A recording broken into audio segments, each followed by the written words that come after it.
مەیدانی ئاژەڵانی سلێمانیە کە زیاترە لە 92 زەوی دەڕوخێنرێت و بڕیارە لەلایەن پرۆژەی ئەوینستی 2 بکرێت با پرۆژەیەکی نیشتەجێبوون. حکومت بە پیلانی خۆی و مەسەرپلانی خۆی هاوردێتی رەمە 20 ساڵێکە لێرایە ئێستا ئێرە کەوتۆتە شوێنێکی مەسەرپلانەوە ئێمە لاریمان لە هیچ کۆمپانیا و لە هیچ کەسێک و لە هیچ کینێک نییە ئەیکەن بە هەچیەوە ئیشی حکومەتە.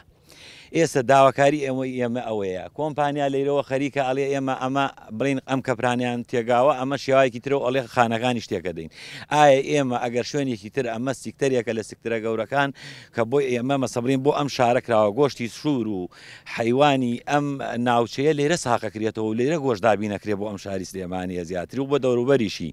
ئایا ئەم شوێنە تۆ بەیانی خانی تیاکەیت و بینایی تیاکەیت ئێمە بچین بۆ کوێ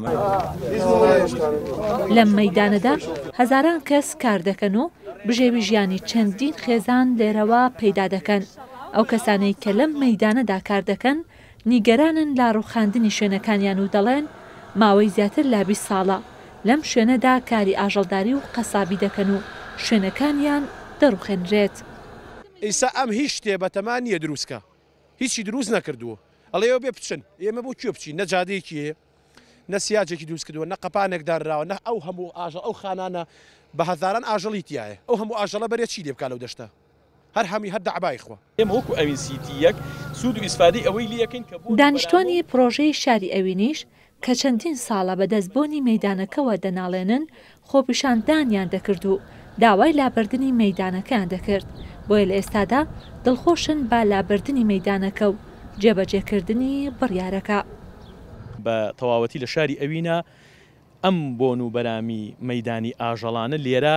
بێزاری کردوین نەک هەر بێزاری کردوین بەڵکو زەرێکی زۆریشی لێداوین چکە ئێمە هاوڵاتی و بەشداربوو هەیە بەخواستی خۆی بە قەرز بەمانە هاتووە خانووی کڕیوە بەڵام داخرە ناچار بۆ کە خانۆکەی بفرۆشێت لەبەر ئەوەی بێزار بوو. لە بەرامبەر ڕوخاندنی مەیدانی کۆنی ئاژەڵان کۆمپانیاکە بە هاوکاری حکوومەت لە ناوچەی کەرتی سی یەخیماڵی مەیدانێکی نوێی کڕین و فرۆشتنی ئاژەڵان بەڕووبەری 82 زەوی دروست دەکات کە پێک دێت لە 350 خانی 200 بۆ 300 مەتری بەخێوکردنی ئاژەڵ و شوێنێکی تایبەت بە سووتانی پاشماوە و ئاژاڵی مردارەوە بوو. هەروەها لە ناوەڕاستی خانەکانیشدا 22 زەوی دانراوە بۆ مەیدانێک بۆ فرۆشتنی ئاژەڵان و بڕیاریشە پرۆژەکە ماوەی 6 مانگ بخایەنێت بۆ دروستکردنی. و لەسەر ڕوکنەکانی هەمووی ئەمە بەس بریتە لە مەیدانی ئاژەڵان واتە کڕین و فرۆشتنی ئاژەڵ و ئەمە بە شێوازێکی مۆدێرن دروستەکرێ لەبەرەوەی مەحریقەی سووتانی پێستە و حیوانی مردارۆ بوو ئەم شتانی تایە و بە شێوازێکی هەندەسی دروستەکرێ کۆڵانەکان یەک تەسمیمە و خانەکان کە دروستەکرێ هەر یەک تەسمیمە دروستەکرێ ئەوانش. مەیدانەکە بە بڕی زیاتر لە 16,000 دلار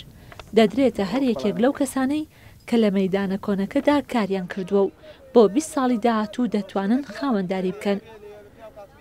لەم مەیدانە نوێی ئاژەڵاندا لیژنەی تایبەتمەند چاودێری مەیدانەکە دەکات و پزیشکی ڤێرتەنەری چاودێری تەندروستی ئاژەڵەکان دەکات پێش سەربڕین بە مەشگۆشتێکی کوالەتی بەرز دەدرێتە هاوڵاتیان. ڕێزان محەممەد کورسات نیوز سلێمانی.